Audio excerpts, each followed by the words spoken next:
Bonjour, je vous souhaite la bienvenue au collège et lycée Marie-Joseph. L'établissement a été reconstruit sur les hauteurs de Trouville en 2005. Dans un souci architectural, reprenant l'histoire de l'établissement et la volonté d'une infrastructure qui offre les outils modernes pour répondre aux enjeux pédagogiques actuels. Ces deux structures forment, avec l'école primaire Jeanne d'Arc qui nous a rejoints sur le site, un ensemble scolaire complet où la continuité pédagogique s'établit pleinement. Fort de son histoire, c'est en témoin de l'Évangile que nous développons notre projet d'établissement, basé sur l'accueil de tous, dans un climat de confiance, en cherchant à tirer au maximum le potentiel de chaque jeune qui nous sont confiés. Ouverts sur le monde et ses réalités, nous sommes très sensibles au bien vivre ensemble et accompagnons chacun dans la réalisation de son projet personnel. Au niveau du collège, nous proposons à chaque élève d'établir son propre projet de réussite. Certains trouveront un accompagnement pour surmonter les difficultés rencontrées. D'autres pourront développer de multiples compétences autour d'un apprentissage des langues renforcées, de l'usage de l'orthographe, de l'utilisation du numérique ou des médias. L'objectif final est de permettre à chacun de trouver sa poursuite d'études en lien avec les compétences qu'il aura développées. Au lycée, nous voulons nous projeter sur un établissement qui réponde véritablement aux enjeux de l'enseignement supérieur.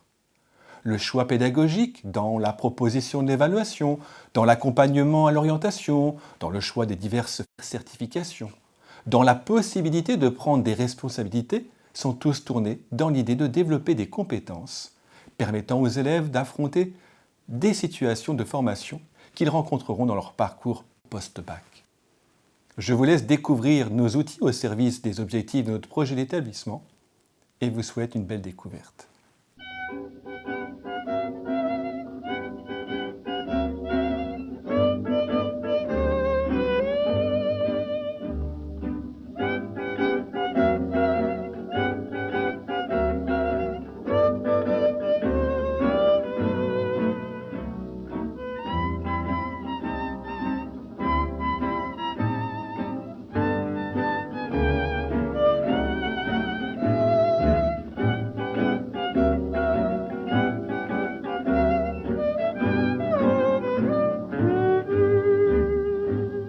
Bonjour, je m'appelle Monsieur Marie, je suis professeur de français en 6e. J'enseigne dans 4 classes sur les 5 que compte le collège. Je vais vous parler un petit peu du programme de français, des différentes activités que l'on peut avoir durant l'année. Alors évidemment, vous pensez bien qu'en tant que professeur de français, la lecture représente avec Madame Didier, qui est ma collègue, un point important de notre programme. Nous avons pour cela initié un concours qui s'appelle un concours littéraire Cap Aventure Lecteur. Il y a 6 livres qui ont été choisis par le personnel de la médiathèque de Trouville, avec lequel nous travaillons en étroite collaboration, et les professeurs de français du collège. Et donc nous avons 6 livres donc, en rapport évidemment avec le programme scolaire, et les enfants les lisent tout au long de l'année et vont élire le livre préféré de l'année. Alors pour apprendre à apprécier ces livres, nous recevons 1 ou 2 auteurs par an. Cette année, nous avons eu le plaisir de recevoir Bénédicte Rivière dans cette classe même, mais également nous avons une visioconférence avec Michel Bussy. Alors nous étions très fiers de rencontrer, de pouvoir discuter avec cet auteur. Nous avons également une journée Cap Aventure Lecteur. Cette journée Cap Aventure Lecteur, c'est une journée dédiée à la lecture. Alors, inutile d'emmener ces affaires de mathématiques. Ce jour-là, nous travaillons différents ateliers en rapport avec un des thèmes d'un livre. L'adaptation cinématographique de ce livre, voilà. Toutes choses qui peuvent donner le plaisir de la lecture. Nous avons également, évidemment, le travail d'orthographe. Vous pensez bien que là, c'est un sujet un petit peu plus délicat, mais de la même façon que nous essayons de donner le plaisir de la lecture, l'orthographe, nous essayons de la travailler de façon plus ludique que ce qu'on pouvait faire par le passé, et nous utilisons beaucoup le site Voltaire, qui permet à la fois un travail individuel à la maison, mais également un travail collectif et interactif en classe avec des séances présentielles. C'est très intéressant, et là, il y a un échange qui s'opère entre les différents élèves ou les élèves et le professeur. Chaque semaine, nous avons une séance dédiée à l'orthographe et petit à petit, nous essayons de faire que l'orthographe soit moins un sujet tabou. La grammaire, c'est le fondement évidemment de la base de notre langue.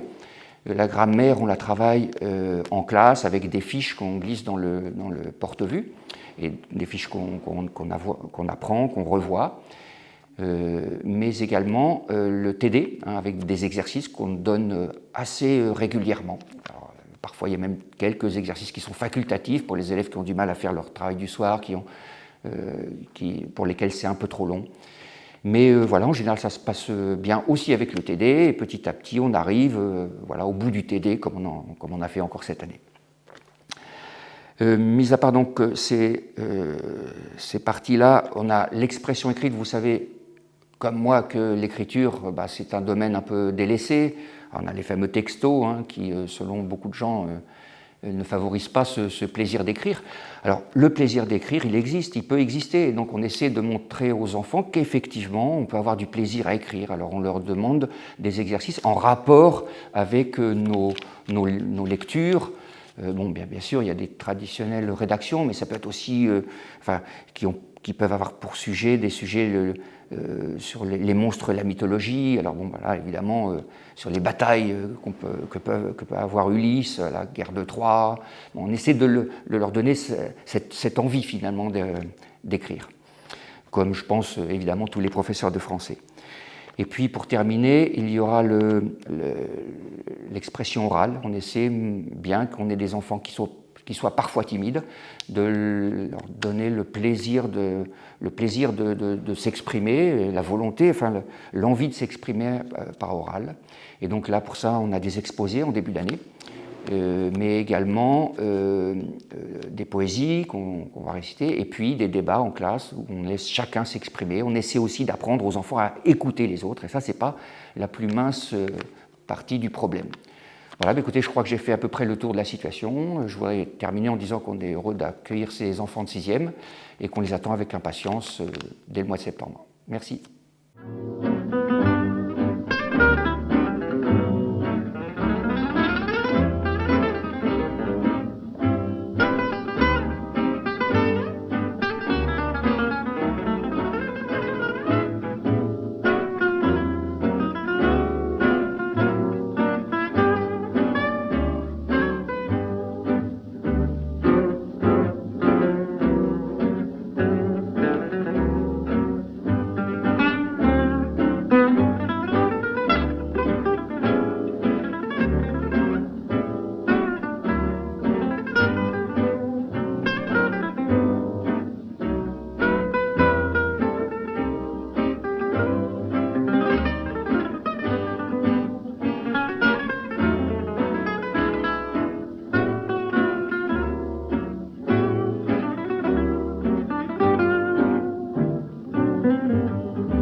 Bienvenue dans une de nos 6 salles de langue ici à Marie-Joseph. Ici, à Marie-Joseph, une attention particulière est portée aux langues vivantes. Les élèves de 6e poursuivent l'apprentissage de l'anglais, initié en primaire, et l'année suivante, lorsqu'ils rentrent en 5e, ils commencent l'apprentissage de leur 2e langue vivante. À Marie-Joseph, ils ont le choix entre allemand ou espagnol. Mais on a un petit plus à Marie-Joseph. En effet, les élèves, s'ils le souhaitent et si l'équipe pédagogique est d'accord, peuvent commencer l'apprentissage de la 2e langue vivante dès la 6e. On appelle ça la classe bilingue. Ainsi, ils apprennent les 2 langues vivantes en parallèle de la 6e à la 3e et ont le même degré d'autonomie linguistique en sortant du collège. Mais à Marie-Joseph, on a un deuxième petit plus. C'est la section européenne. Mais c'est quoi la section européenne ? Alors, la section européenne, c'est une option qui est proposée à partir de la 4e. Ainsi, les élèves ont 6 heures d'anglais, soit 3 heures de plus que dans une 4e classique. Lors des cours d'anglais, l'accent est mis sur l'oral. Et les 3 heures en plus permettent d'aborder l'anglais sous un autre angle, avec la lecture d'une nouvelle en 4e, d'un roman en 3e et la réalisation d'exposés. Le but de la section européenne est de rendre les élèves autonomes le plus rapidement dans la pratique de la langue. À qui s'adresse la section européenne ? Alors, la section européenne s'adresse à des élèves motivés qui ont envie d'approfondir la maîtrise de la langue. Elle s'adresse aussi à des élèves qui ont prouvé en fin d'année de 5e une bonne maîtrise des compétences. Elle s'adresse enfin à des élèves qui ont prouvé une certaine autonomie dans leur travail. Y a-t-il des voyages ? Alors oui, il y a 2 voyages de programmés, un en 4e à Bath et un en 3e à Canterbury. Wow, that sounds amazing. Are you ready to try? Yes. See you next year then. Bye.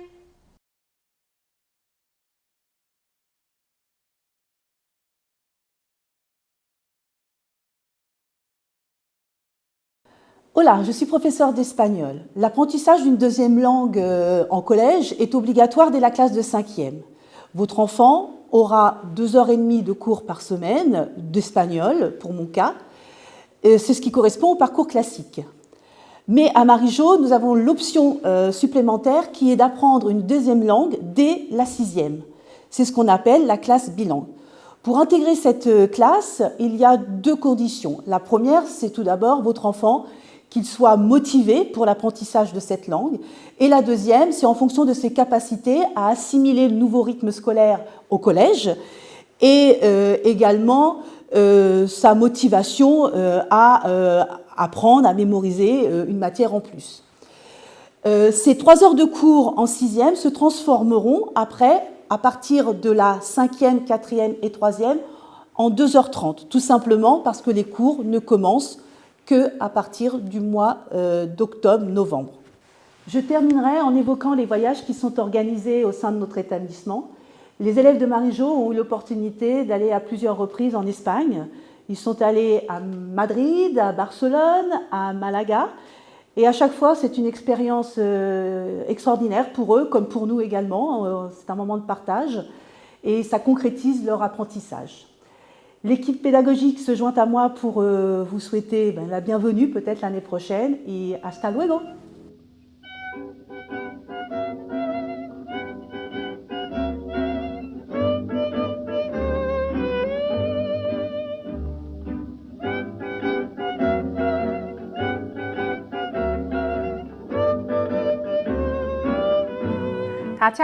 Bonjour tout le monde.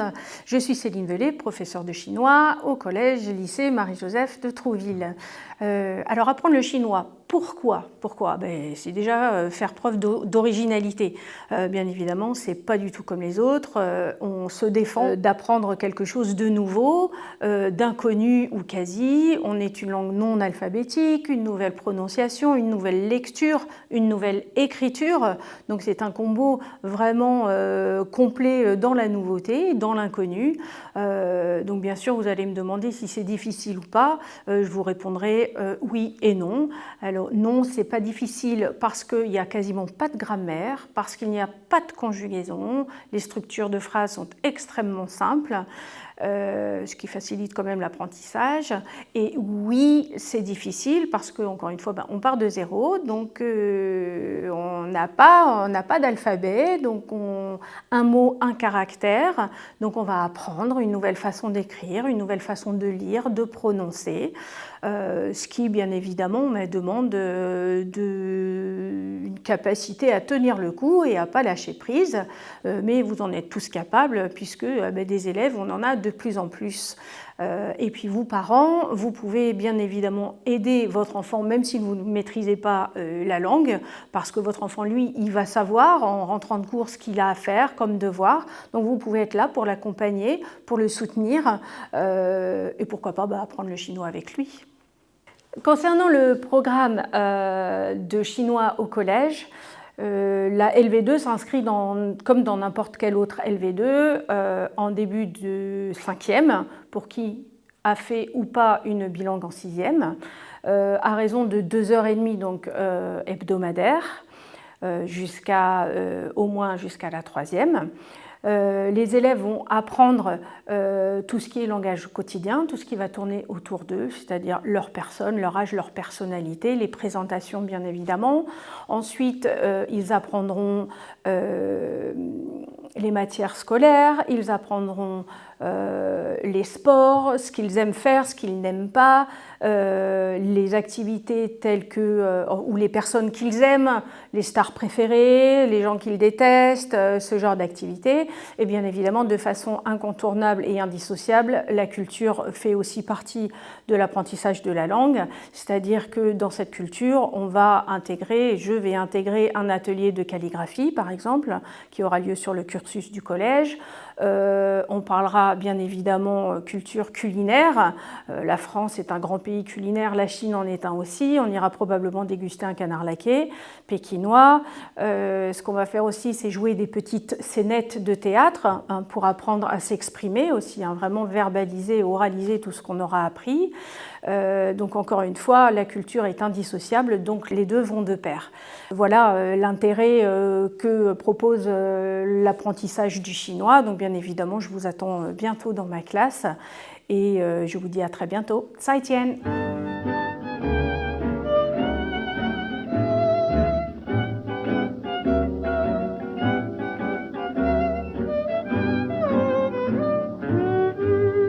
Bonjour, je suis professeure de latin au collège et au lycée Marie-Joseph et je m'occupe aussi du projet Voltaire. Alors tout d'abord, le latin, qu'est-ce que c'est? Qu'est-ce qu'on apprend pendant le cours de latin et à quoi ça sert? Ce sont des questions légitimes que les élèves peuvent se poser avant de s'engager sur 3 ans. Alors on dit souvent que le latin sert au français et sert à mieux écrire, à mieux connaître le vocabulaire. Et en effet, effectivement, ce sont 80% des mots français qui ont une origine latine. Mais cet héritage linguistique n'est pas le seul avantage du latin. Le latin nous concerne tout d'abord et avant tout par son héritage culturel. Alors, si vous aimez les mots, si vous aimez l'étymologie, si vous aimez la mythologie gréco-latine, si vous souhaitez connaître le fonctionnement d'une langue à déclinaison, si vous êtes intéressé par l'histoire et la civilisation ancienne, et si enfin vous aimez l'art en général, alors le latin est fait pour vous. L'enseignement du latin à Marie-Joseph se répartit de la manière suivante. Donc de la 5e à la 3e, vous aurez 2 heures de cours hebdomadaires. Au lycée, si vous le souhaitez, vous pourrez poursuivre également cette option.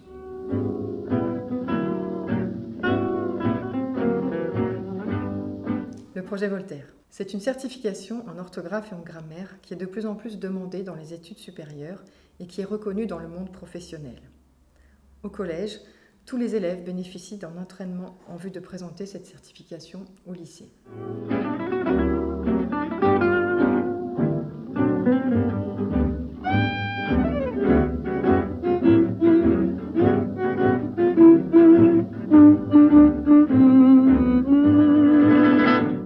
Bonjour, je suis Monsieur Lenoir, le directeur adjoint, et je m'occupe entre autres de la vie scolaire. Voilà, donc la vie scolaire, qu'est-ce que c'est?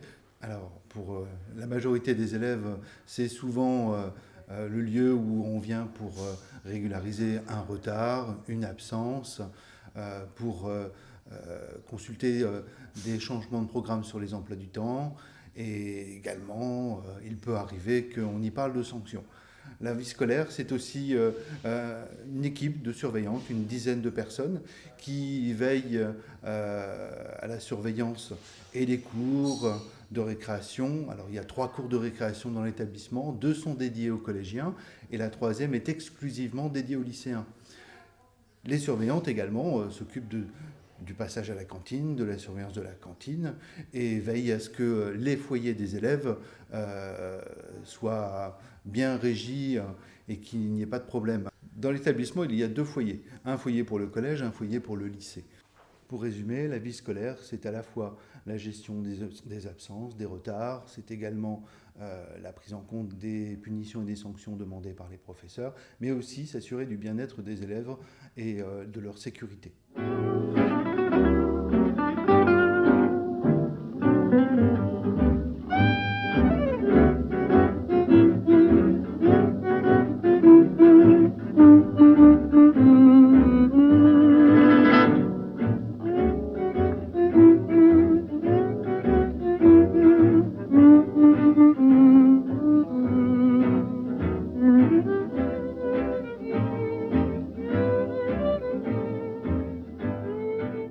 Bonjour et bienvenue à l'infirmerie. Je suis Sonia Tofoluti, donc infirmière scolaire du collège et du lycée Marie-Joseph. Donc ma mission est très vaste puisque je peux m'occuper de bobologie comme des sujets beaucoup plus importants qui concernent vos enfants. Je n'hésiterai pas à vous contacter en cas de problème. Pour tous les enfants qui ont des besoins spécifiques, je vous remercie de prendre contact avec moi dès la rentrée pour que nous puissions mettre à jour tous les dossiers. Et pour finir, je tiens à vous dire qu'une bonne santé mentale et physique assure une bonne scolarité. À très bientôt.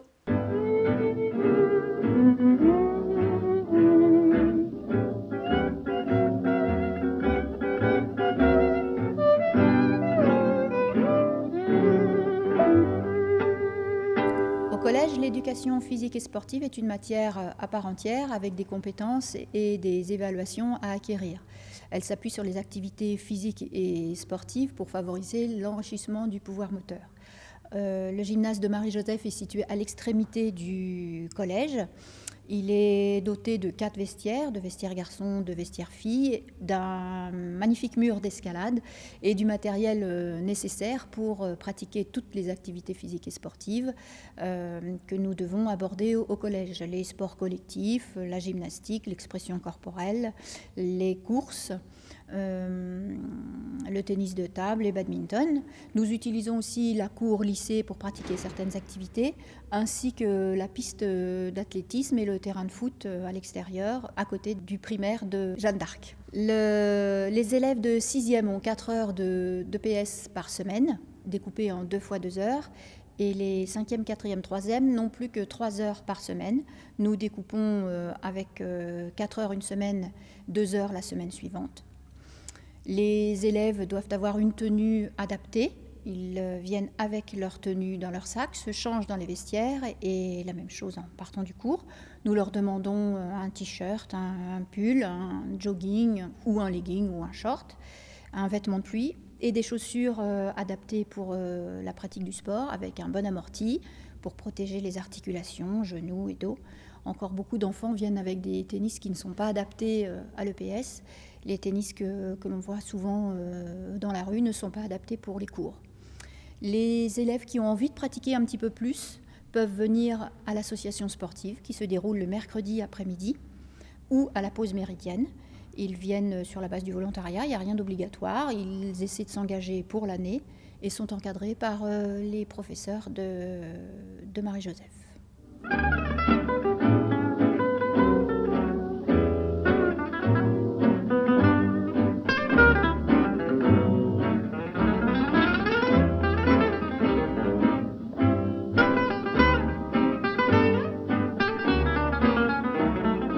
Bonjour, donc je vais vous parler de la formation PSC1, prévention secours civique de niveau 1. Actuellement dans l'établissement Marie-Joseph, nous disposons de 3 formateurs agréés pour le PSC1, donc Madame Gorzgowski, Madame Soyer et moi-même.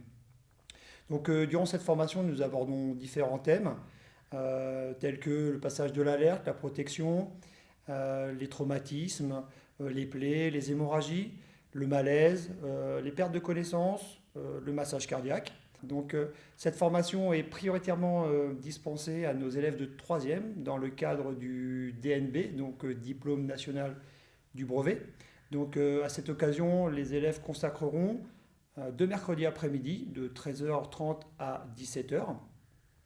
Et donc, à l'issue de cette formation, nous proposons à l'élève un cas concret pour les observer dans une situation où ils devront venir en aide à une victime. Donc, on pourra observer et corriger certaines choses.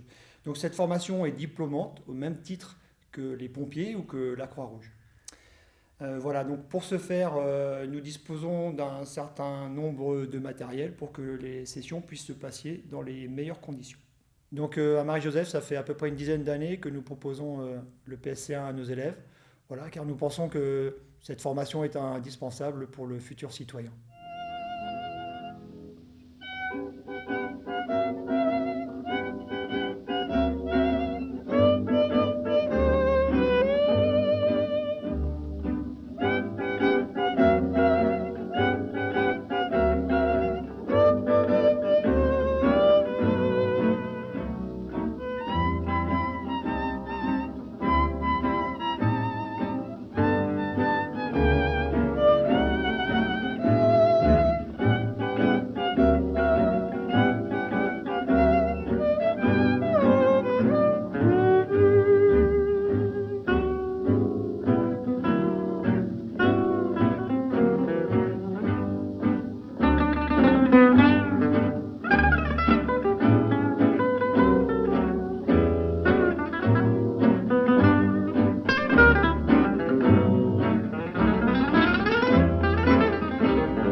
Bonjour à tous, je suis Arnaud Payage et je m'occupe de la pastorale pour tout l'établissement. Au collège, en 6e, 5e et 4e, la séance de pastorale a lieu toutes les semaines. En 3e, c'est une fois tous les 15 jours. Il n'y a pas de séance de pastorale pour les lycéens. En 6e et en 5e, ils ont le choix entre la catéchèse ou la culture religieuse. Ceux qui sont inscrits en catéchèse peuvent également s'inscrire en paroisse ou en aumônerie pour préparer les sacrements du baptême ou de la première communion, mais également à la profession de foi. En 4e, 3e, il y a donc des séances de culture religieuse où des thèmes sont abordés et à la fin, il y a un point religieux qui clôture ce thème. La pastorale, c'est également des opérations pour tout l'établissement. On a également les messes de Noël et de Pâques, des propositions pour le carême, pour l'Avent. Il y a également eu l'opération Octobre Rose. La prochaine sera le 21 mars, qui est la journée mondiale de la trisomie 21, où chacun devra porter, s'il le souhaite, une paire de chaussettes de couleurs différentes. Chacun est le bienvenu à Marie-Jo, quelle que soit sa religion. La religion permet de faire des échanges, des partages, d'apprendre l'un de l'autre, et ça, c'est très très positif.